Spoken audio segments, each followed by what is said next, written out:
Hey, good Tuesday evening, everyone. State Representative Brad Halbrook with the Tuesday evening Illinois Freedom Caucus roundtable. We've got an exciting discussion tonight. I'm joined with Leader Chairman Chris Miller of the Illinois Freedom Caucus and member David Freeze from Southwestern Illinois. And ladies and gentlemen, we have a special guest with us tonight. I'm just going to start right in the first slide, if I can bring this up.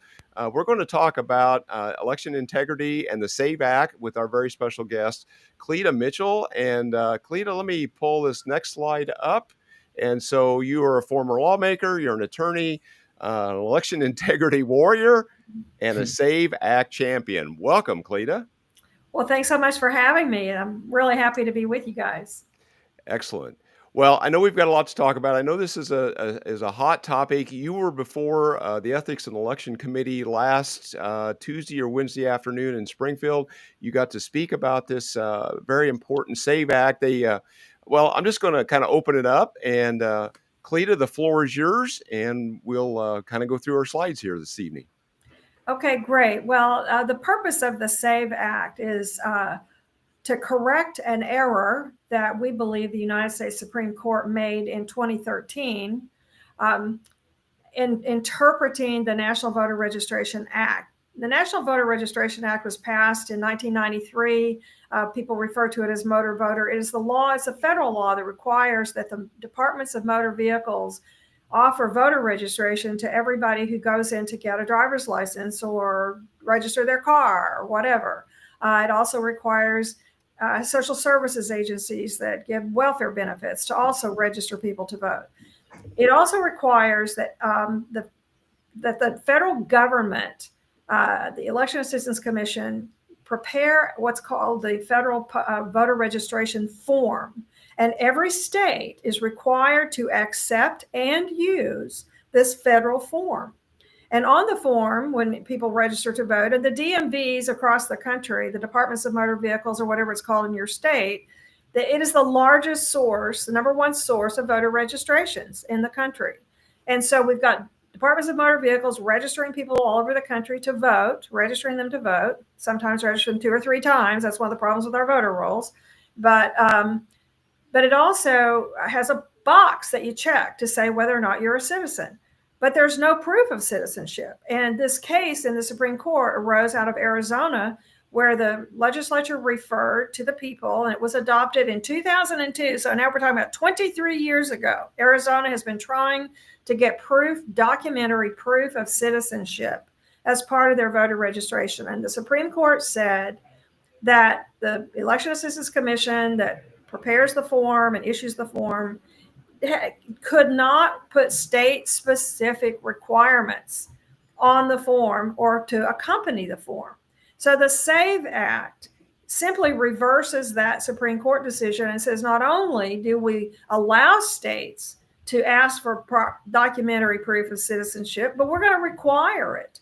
Because we now know, I think nobody could have anticipated the situation that we've had the last 4 years, where we now have 20 million illegals in our country, and where they've been given social security numbers, they've been given welfare benefits, and they've been given as a result, look, every state issues driver's licenses to non-citizens, and 19 states issued driver's licenses to people who are here illegally.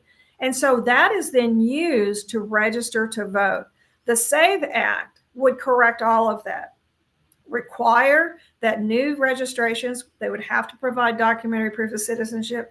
And probably as important, it would require states to compare their existing voter registration lists to the data that is in the possession of the Department of Homeland Security, citizenship data at the Social Security Administration, to get currently registered non-citizens off the voter rolls. And that's really the crux of the SAVE Act. And maybe it wasn't necessary in 1993 when the immigration laws were being enforced in our country.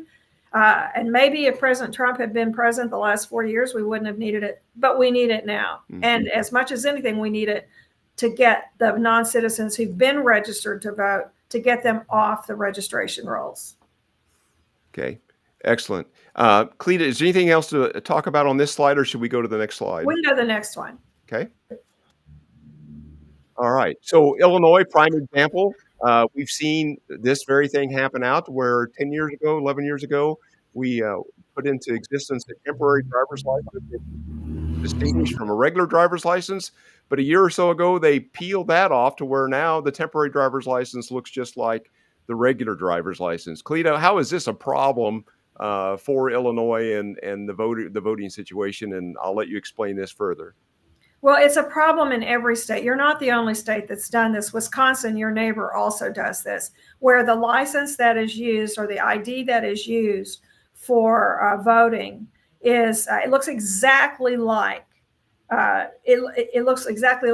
any, they all look the same. So the same thing is issued. They all look alike. If it's an ID card issued to an illegal or to a non-citizen or to a citizen, it doesn't matter. They all look exactly the same. So people are using that to register. They're using it. And, a lot of these leftist non-governmental organizations, this was exactly what they had in mind for 2024. They wanted to get as many of these illegal aliens embedded across the country and get them IDs, get them social security numbers, get them benefits, welfare benefits, and get them these IDs that they could use to register and vote. So it is a very big problem. It is a very big problem. The left, every Democrat except for 4 on the House of Representatives 3 weeks ago voted against the SAVE Act.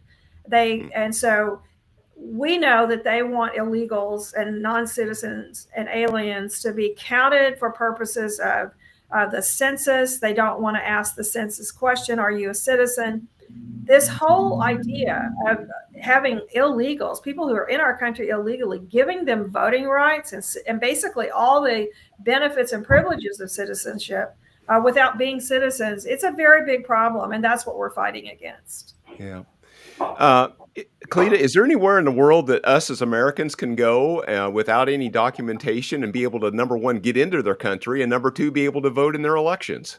Man, I don't know where that would be possible. My daughter is a U.S. citizen. She lives in London. Her husband is an Australian citizen, and they live together in London with my 2 grandbabies. And they cannot vote in UK elections, except that because they are both Australian citizens. My daughter became an Australian citizen. She's dual citizenship. They can vote in certain kinds of elections on issues or referenda, but they can't vote for candidates. And so they have to show a particular kind of ID in order to be eligible to vote in these issue elections because of their Australian citizenship. So look, other countries make it clear if you're not a citizen, there are things you can't do. Right. You can't buy property in the UK until you've lived there 5 years and are given permanent resident status. I wish we would do some of these things in the United States, because the threat of non-citizens being able to have all of the benefits of citizenship in our country, it's a political movement by the left because they can't sell their ideas to the American people, to the majority of the American people. So that's what we're fighting against. Right. Yeah, I could not agree with you more. This is all by design. The last 4 years with these 20 million or whatever came in is without question a long game plan for these guys. Well, and your governor continues to amaze the rest of us around the country when he gets on TV and says, we're going to fight to protect these illegals. And you just want to say, I'm sure the citizens of Illinois have to look at each other and say, why is he wanting to do that? Why isn't he putting our citizens of Illinois at the top of the list? Yeah, and that should be his number one priority as governor of this state, is to look after and take care of Illinoisans, not people who have come into the country illegally. It baffles me and everybody on this call, and most of the citizens as well. Well, one of the things that now we have to, with the SAVE Act has passed the U.S. House, and now it has gone to the U.S. Senate. And there's so much more that we need to do. We need the Senate to pass it. We need the United States Senate to start working again and actually legislating. I think we have a constitutional crisis on our hands because the United States Senate has basically shut down the legislative branch of the federal government. But we really need the SAVE Act to become federal law, and of course, President Trump would sign it. And then we need to all be about the business of what can we do to enhance the role of citizens in our political life. And one of the ways that some have recommended is that each state should do its own census, should pass a law. I know it's a hard thing to do in Illinois, but maybe you start raising this issue that apportionment and redistricting of every school board, legislative seat, et cetera, in the state of Illinois should be based on citizenship population and not total population. There are a lot of fights like that that we need to have to raise the awareness of Americans. And I'll tell you, when we started this fight in January of 2024, the Election Integrity Network that I founded in 2021, we made a decision. We're going to raise this issue as loudly and broadly as we can. And you know what? I think we did that. We knew that Biden would veto the bill. We knew it wouldn't get through the Senate, but we raised this issue to the point that nearly 70% of the American people had heard of it, and 89% of the American people favor having laws where only U.S. citizens can register to vote and only U.S. citizens can vote. So I think it's important, as Freedom Caucus members, you guys know that a lot of work that you do, you may get discouraged sometimes because you think, well, we can't pass it. But you know, over time, you're educating the people, and they're with you. That's what I believe. Yeah. Chris, I don't know if you can hear us. Do you have any thoughts or questions or comments here?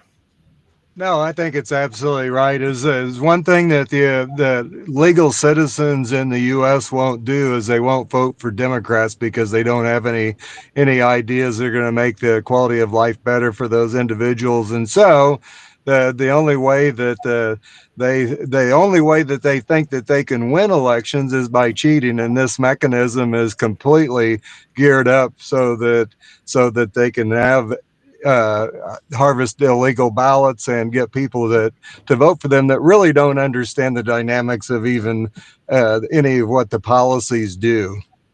Yeah, exactly. Cleta, how would you describe your time before the committee? I know you probably just did a video conference. How would you describe how that went the other day?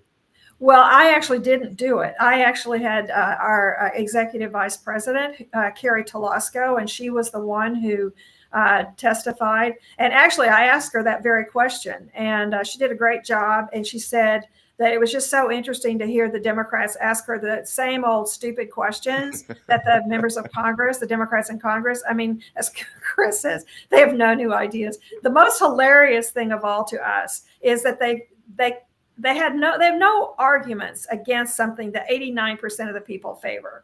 And so they came up with the idea that somehow this was going to make it impossible for married women to get registered and vote. And we laughed about that because, you know, we're all used to when you get married, you know, you have to change your Social Security card, you have to change your name at the bank, and you have to go through all your credit cards, everything. And so we actually do know how to do that. And we decided that maybe just because a lot of the Democrats, they don't know any, first of all, they may not know any married women, but secondly, maybe they don't know that the married women that, you know, actually change their names and know how to do these things. And, but they literally, that was their number one, it will keep married women from registering and voting. It's just crazy, but they don't have any arguments. They have no policies. They started a year ago saying, well, it's already illegal. Okay, it is illegal. It's a crime. Let's implement this, the safeguards that will enforce the existing criminal law that says it's a crime for someone to register and vote if you're not a citizen of the United States. Right. But so she thought that was one of the most, that they couldn't come up with any new ideas. They just were rehashing the same old silly ones. Yeah, David, Chris, it is right. I mean, we see this every day. The committees we're in and the floor action, they always default to the same old, tired, worn out discussion, talking points, whatever it is. It's just the same old, same old. And Cletus, it's interesting to hear that what you heard in Springfield or your counterpart heard in Springfield in the committee is what's being said in D.C. So it's just kind of lather, rinse, and repeat. It sounds well, it is. And, you know, and the funny thing to me is the media all, you know, the left-wing media, Democratic megaphone media, they just regurgitate without questioning any of the statements that these people concoct. And that particular thing came from some intern who wrote an article for the Center for American Progress, which tells you the high level from which they draw their arguments on policy. Right. Right. Hey, everyone, let's kind of wrap this up to be sensitive of everybody's time.